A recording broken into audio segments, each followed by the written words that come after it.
अस्सलाम वालेकुम, आपका क्या नाम है? मेरा नाम फैजान है सर, मैं कराची का रहीश हूँ। ठीक है, क्या हुआ आपके साथ? ये आज शाम 4 बजे 10 अक्टूबर तो जुमे का दिन मैं अपने घर न्यू कराची से निकला, मेमार की तरफ जा रहा था तो बंगाली मोड़ थाना साइड सुपर हाईवे की हदूद में मेरे से गाड़ी छीनी गई।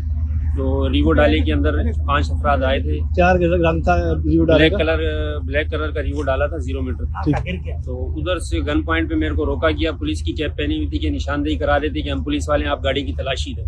ठीक है। मेरे को रोका गया, मेरे को नीचे उतारा गया गाड़ी की तलाशी के बहाने। फिर मेरे को पीछे गाड़ी में डिग्गी में डाल के बीच में मेरे ऊपर कपड़ा डाल दिया गया और 5 अफराद गाड़ी में मेरे साथ सवार हो गए। जो गाड़ी रिकवर हुई है? जी जी। कहाँ से रिकवर हुई है? ये सर जामशोरो टूल प्लाजा के साथ मेन रोड के ऊपर जामशोरो SHO जामशोरो हैदराबाद पुलिस और ये पुलिस ने कार्रवाई की। ये जो डकैत हलाक हुए इनको आप पहचान रहे हैं? जी सर, मैं पहचान रहा हूँ, ये डकैत यही डकैत। जी जी।